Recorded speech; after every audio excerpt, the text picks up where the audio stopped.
I've got the techno on my mind, spending in the club all night. I gotta move my body, move my body. Techno by your side, getting in the bumpy ride. I gotta move my body. Halo teman-teman, selamat datang di YouTube channel Franky Kuy. Jangan lupa like, komen, dan subscribe ya. Jadi di kali ini aku ingin menceritakan salah satu drama Korea yang bagus banget menurut aku dan aku juga baru nonton. Jadi langsung saja masuk ke cerita episode 1 ya.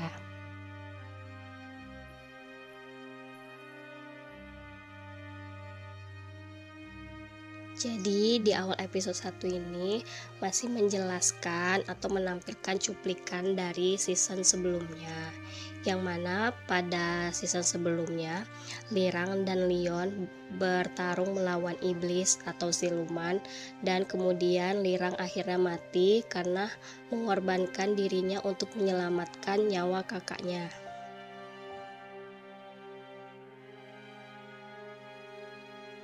Selanjutnya langsung masuk ke episode 1 yang mana Leon akhirnya menemui Tailupa setelah 4 bulan kematian Lirang, dan Leon bertanya kepada Tailupa kenapa Lirang tidak bisa bereinkarnasi. Pada saat itu Leon marah dan mengatakan kepada Tailupa kenapa tidak bisa bereinkarnasi, sedangkan Tailupa menjawab ya itu sudah aturannya.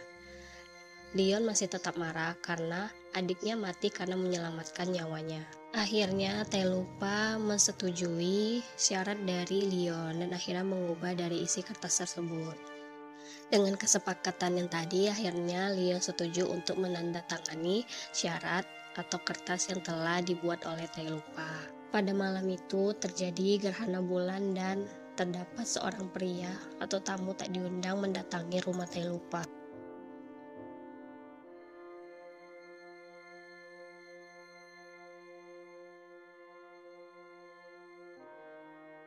Ternyata pria itu memakai topeng merah putih, dan pria itu juga berhasil mengambil batu yang terdapat di atap rumah Tailupa. Di sisi lain, Leon sedang berada di suatu kafe dan ingin memakan es krim bersama istrinya. Namun tiba-tiba datanglah seorang pak tua yang merupakan suami dari Tailupa dan mengatakan kepada Leon bahwa ada suatu hal buruk yang terjadi. Sesaat sampainya di rumah Tailupa, Leon langsung menemui Tailupa dan berkata bahwa dia hanya perlu untuk menangkap pencuri batu tersebut kan. Akhirnya Tailupa langsung membuka gerbang untuk Leon bisa menangkap pria bertopeng merah putih itu. Dan Tailupa mengatakan temukan batu itu dan kembalilah sebelum fajar. Sebelum Leon masuk ke gerbang itu, Tailupa mengatakan bahwa jangan lupa karena gerbang akan ditutup saat fajar dan dia hanya punya waktu sekitar 12 jam.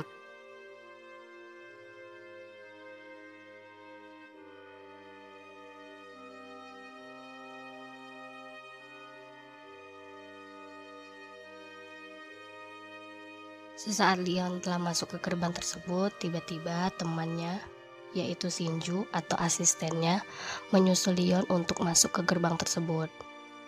Sesampainya di sana, Leon kebingungan dan heran tentang keadaan di sekitarnya. Karena merasa kebingungan tadi, akhirnya Leon melihat ke sekitar dan terus berjalan di tempat itu dan melihat kenapa orang-orang terlihat aneh.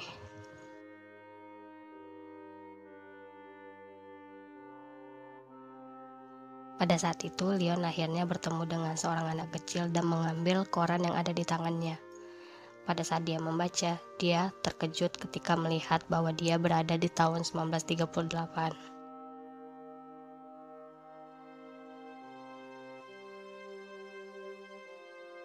Tak terasa 1 jam waktu telah berlalu dan tinggal 16 jam dia harus menemukan batu itu. Pada saat pengantin siput air sedang berbicara kepada Leon, pengantin siput air mengatakan kepada Leon bahwa ada seorang pria yang bertopeng merah putih tengah memperhatikan mereka.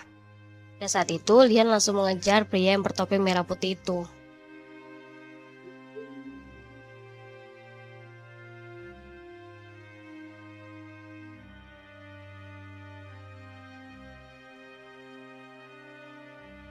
Pada saat itu juga mereka langsung berkelahi. Pada saat itu Leon langsung bertanya dan mengatakan bahwa dia siapa. Namun pria yang bertopi merah putih tersebut kabur.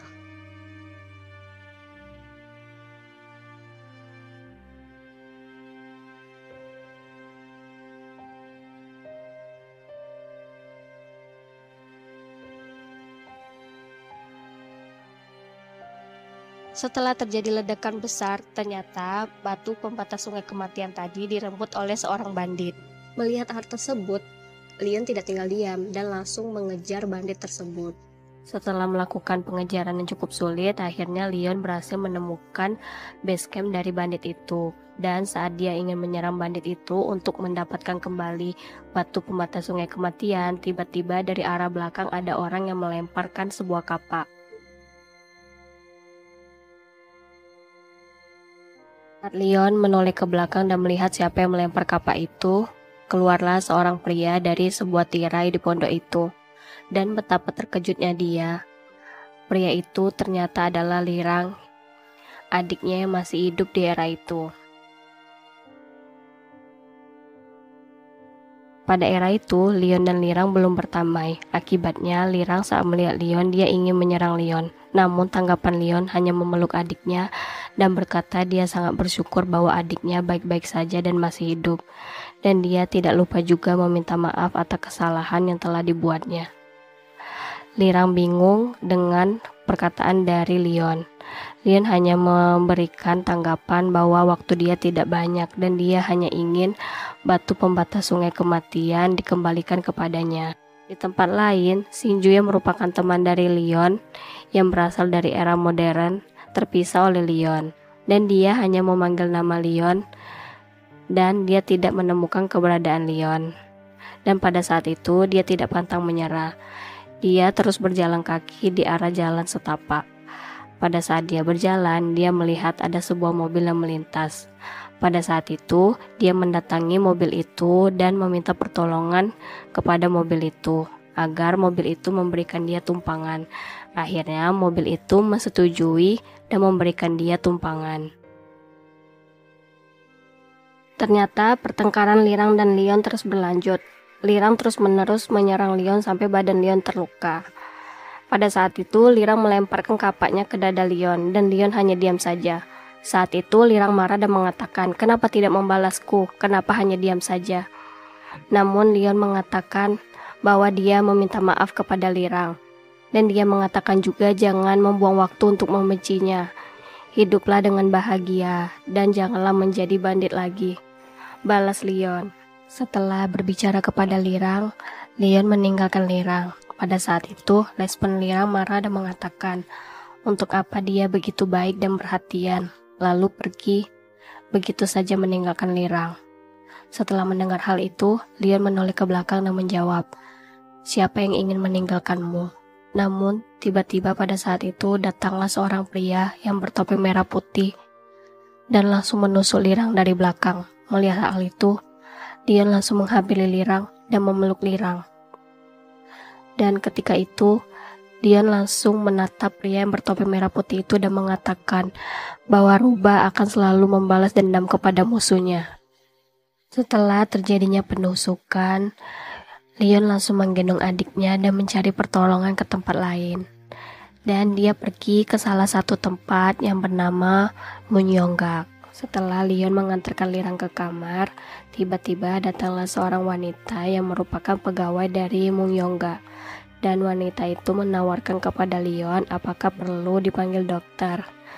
Namun Leon hanya mau minta tolong kepada perempuan itu untuk menjaga Lirang sebentar. Dan dia akan mencari pertolongan keluar. Pada saat itu, Leon berkeliling di sekitar Munyonggak untuk mencari orang yang dapat menyembuhkan adiknya. Pada saat berjalan itu, dia melihat sesuatu. Dia melihat ada seorang pria muda dan pria tua dan satu orang gadis kecil yang tengah berbincang. Ternyata pria tua itu menanyakan kepada pria muda apakah dia bisa hidup lebih lama jika mengorbankan anak perempuan yang telah dia bawa. Lalu laki-laki muda itu langsung bertanya kembali apakah dia rela mengorbankan anaknya demi berumur panjang. Lalu laki-laki tua itu menjawab dia rela mengorbankan anaknya dan dia akan memberikan anaknya ke pria muda tadi. Saat itu pria muda itu mensetujuinya dan langsung menyihir pria tua tadi menjadi muda kembali. Pada saat itu anak pria tua tadi sedih karena telah ditinggalkan oleh ayahnya. Dan pada saat itu juga ayahnya langsung meninggalkannya dan memberikannya kepada pria muda tadi.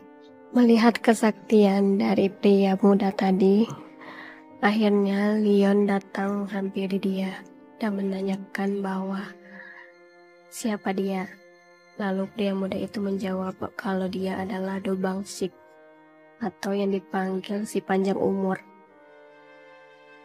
Pada saat itu, Leon meminta tolong kepada pria muda itu dan mengatakan bahwa dia ingin meminjam usianya untuk menyelamatkan adiknya. Dan pria muda itu langsung menjawab kenapa makhluk yang bukan manusia ingin meminjam usianya. Lalu laki-laki itu menjawab, jika ingin meminta pertolongan, maka dia harus memberikan sesuatu. Pada saat itu, Leon ingin menyerang pria muda itu dengan pedang dan mengatakan, selamatkan adikku sekarang juga. Lalu pria muda itu menjawab, tebaslah kepalaku, kalau kau bisa, kau akan boleh mengambil usiaku. Ternyata Leon tidak bisa menebas kepala dari pria muda itu.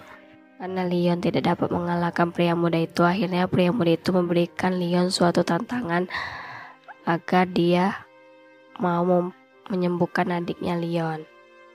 Akhirnya Leon mengambil sebuah bola di kotak dan bola itu berisi sebuah tulisan yang akan menjadi upah untuk pria muda itu menyembuhkan adiknya. Ternyata dalam isi bola itu tertulis pedang Utuiri. Jadi Leon harus memberikan pedang Utuiri itu kepada pria muda itu. Setelah mendengarkan tantangan dari pria muda itu, akhirnya Leon pergi mencari pedang Utuiri. Namun yang memiliki pedang Utuiri adalah Leon yang berada di era masa itu. Jadi Leon yang berasal dari era masa depan harus mencuri pedang Utuiri yang dimiliki oleh Leon yang berada di era itu.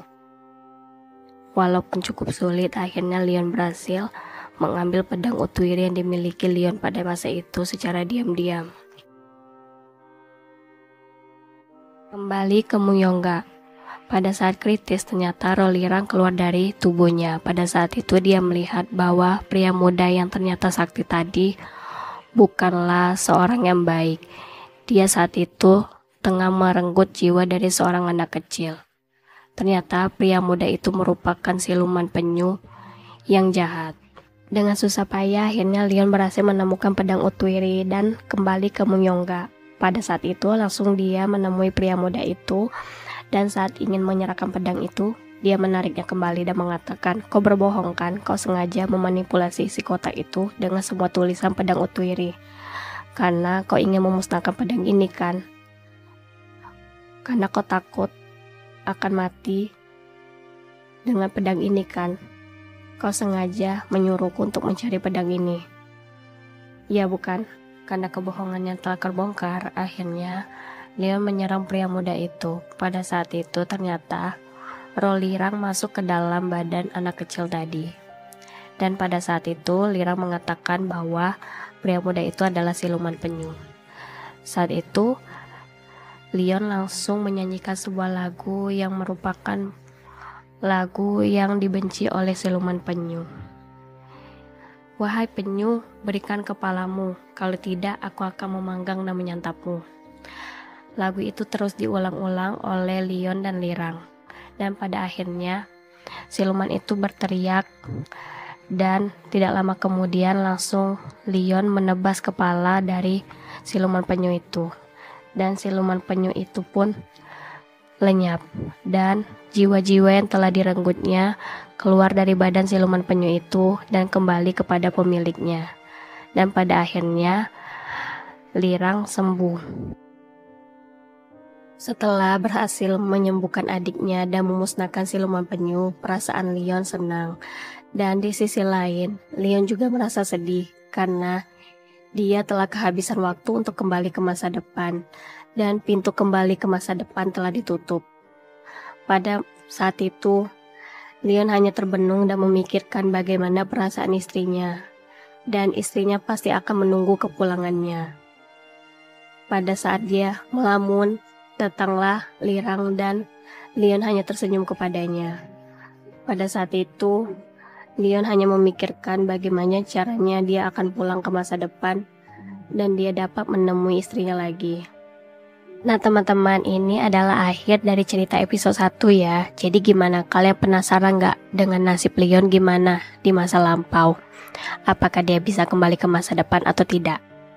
Jadi tetap stay tune terus di channel kita ya. Jangan lupa juga untuk like, komen, dan subscribe. Serta jangan lupa juga untuk share video ini ke teman-teman kalian. Dan sampai bertemu lagi, dadah.